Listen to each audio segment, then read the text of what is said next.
बात करते हैं आज की क्लास में हम हमारा टॉपिक है डबल स्क्वायर केज रोटर की। हाँ, इसके पहले हम पढ़ा थे सिंगल स्क्वायर के इंडक्शन मोटर।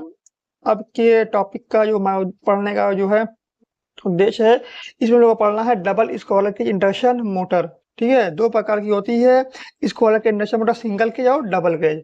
ठीक, सिंगल केज हम पढ़ा दिए तो डबल केज हम ये शुरू करने जा रहे हैं। देखिए, इंडक्शन मोटर का जो स्टेटर होगा सबका समान है, जो स्टेटर होगा ये समान है, बस खाली रोटर अलग होता है। सिंगल केज में क्या होगा, एक ही केज होगा। डबल केज में क्या होगी, आपकी डबल केज वाइंडिंग हो जाएगी। जैसे हम दो वाइंडिंग करते हैं। देखिए, स्टेटर आपका बिल्कुल सेम है जैसा कि हम पढ़ा थे सिंगल केज में। स्टेटर के हमारे दो भाग होते हैं। ठीक है, एक होता है हमारा आउटर फ्रेम होता है। ठीक, दूसरा क्या होता है, स्टेटर कोर होता है। ये तो क्या मतलब स्टेटर की स्टेटर सबका एक समान रहेगा। एक स्टेटर पढ़ेंगे आप, सारी इंडक्शन मोटर जितने प्रकार की होगी सब डिटेल लेंगे थ्री फेज में, पर खाली आपको एक ही बार पढ़ना है। लेकिन रोटर सबका अलग अलग होता है, तो आपको रोटर को आपको अलग अलग पढ़ना पड़ेगा। स्टेटर फ्रेम किसका बना होता है, ढलुआ लोहे का बना होता है। काम क्या है, बारिश मोटर को बारिश क्षतिपूर्ति हानि से बचाना है। इसके इनर केज में रोटर कोर होता है, ये सिलिकॉन स्टील की पत्तियों का आपस में हम संगठित करके बनाते हैं। सिलिकॉन स्टील इसलिए बनाते हैं ताकि इसमें हमारा हिस्टेरेसिस और एडी करंट लॉस वो ना हो। और इस पे हम वार्निश की पतली परत चढ़ा देंगे, पतली पतली पत्तियों की, ताकि आपका जो भी एडी करंट लॉस हो भी रहा हो लोड पे वो ना होने पाए। ठीक है, ये की बात की ये तो बात हमारी हो गई स्टेटर की। ठीक है, ये इसकी पत्ती की मोटाई कितनी होती है, इसकी पत्ती की मोटाई होती है 0.3 से 0.6 mm के बीच में होती है। देखिए, ये भी ध्यान दीजिएगा। ठीक है, ये तो आपका था पूरा, इसी के बारे में हमने बता दिया। अब बात करते हैं किसकी, अब बात करते हैं हम है रोटर की, कि जो है हमारा रोटर जो है डबल स्क्वायर के रोटर बनाने का हमारा उद्देश्य क्या था। ठीक है, ये क्या डबल स्क्वायर के रोटर। डबल केस का मतलब क्या है कि एक केस के अंदर दो केस, यानी कि एक वाइंडिंग के अंदर हम दूसरी वाइंडिंग करना है। मेरे ख्याल से बात समझ में आ गई होगी। ठीक है, देखिए, इसको बनाने का हमारा उद्देश्य ये है कि मोटर का स्टार्टिंग टॉर्क क्या होता है, कम होता है। सिंगल के इंडक्शन मोटर का स्टार्टिंग टॉर्क कम होता है। स्टार्टिंग टॉर्क कम होने का मतलब, अगर से उस पर हम लोड दे देंगे मोटर हमारी चलेगी नहीं। ठीक है, वही बलाघुड़ क्या करता है, मोटर को घुमाता है। जितना अधिक बलाघुड़ रहेगा वो अधिक से अधिक अपने ऊपर लोड को भी क्या करेगा, लेके दौड़ जाएगा, लेके चला देगा। मोटर जो है लोड को भी घुमा देगी। ठीक है, अगर से नहीं घुमा पाएगी तो क्या है कि हम मोटर का कोई यूज ही नहीं कर पाएंगे।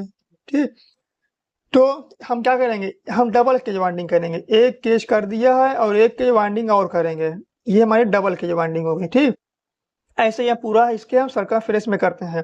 देखिए, दो कंडक्टर लेते हैं। ठीक है, ये होगा हमारा इनर केज वाइंडिंग है। इनर केज, केज का मतलब क्या होता है, पिंजड़ा होता है एक केज के अंदर है। ये हो गया हमारा आउटर केज वाइंडिंग, जो बाहर है उसको आउटर केज कहेंगे, जो अंदर है उसको हम इनर केज वाइंडिंग कहेंगे। इनर केज और आउटर केज। अब देखिए, बाहर वाले का रेजिस्टेंस क्या रखते हैं, ज्यादा रखते हैं। बाहर वाले का जो रेजिस्टेंस क्या रखते हैं, ज्यादा रखते हैं। जब रेजिस्टेंस ज्यादा होगा तो एरिया क्या हो जाएगा, कम हो जाएगा। कहाँ से, लॉ ऑफ रेजिस्टेंस पढ़ा होगा आप लोगों ने फर्स्ट ईयर में। जब रेजिस्टेंस ज्यादा हो, ये क्या है, ये जो इससे उल्टे हैं। रेजिस्टेंस ज्यादा होगा, एरिया कम होगा, मतलब तार क्या होंगे, पतले होंगे। मतलब अंदर क्या यूज करेंगे, अंदर हम इसका पतला वाला वायर हम यूज करेंगे। मेरे ख्याल से टॉपिक आप लोगों को समझ में आ रहा होगा। ठीक है, तो जब बाहर क्या है, बाहर हमारा क्या है, वायर क्या हो गया, पतला हो गया। ठीक, और रेजिस्टेंस क्या होगा, इसका हाई हो गया। अब देखिए, इसका जस्ट उल्टा अंदर वाला होता है। अंदर वाले का जो रेजिस्टेंस हो गया वो क्या हो गया, कम हो गया, और ये एरिया क्या हो गया, ज्यादा हो गया। मतलब अंदर क्या है, हम मोटा वायर यूज करेंगे। तार की जो मोटाई होगी वो क्या होगी, अंदर वाले में ज्यादा होगी। ऐसा हम पूरा क्या करेंगे, इसके हम पूरा फैला देंगे, डिस्ट्रीब्यूट कर देंगे। इसको बोलते हैं हम डिस्ट्रीब्यूटर वाइंडिंग। डिस्ट्रीब्यूट का मतलब क्या होता है, वितरित वाइंडिंग। वितरित का मतलब क्या होगा, ये पूरा वितरित कर देगा, डिस्ट्रीब्यूट कर देगा पूरे इसके सर्कमफ्रेंस में, पूरी परिधि में। ठीक है, देखिए अंदर क्या होगा, इनर क्या होगा, बस इनर इतना याद रखिए, इनर आर जो क्या होगा हमारा कम होगा।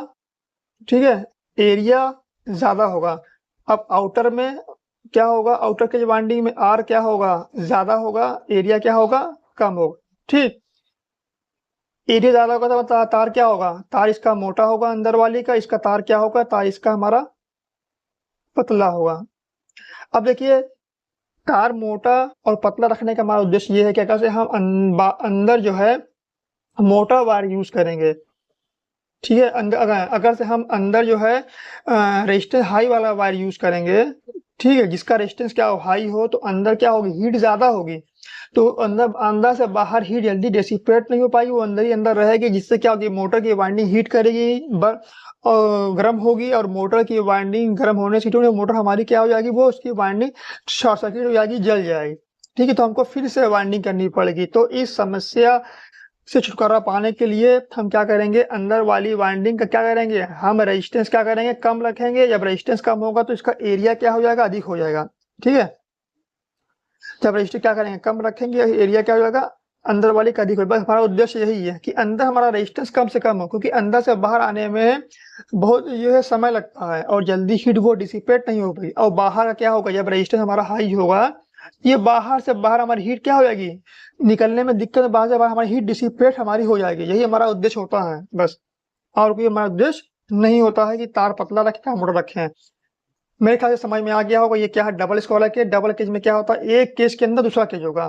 ठीक है, हमारी डबल वाइंडिंग होगी, एक वाइंडिंग ये हो गई, ठीक, और इसको अगर से आप बनाएंगे,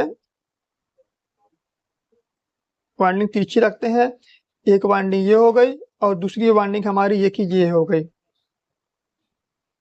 ठीक है, इसको पूरा हम लोग क्या करते हैं, इसी में फैला देते हैं।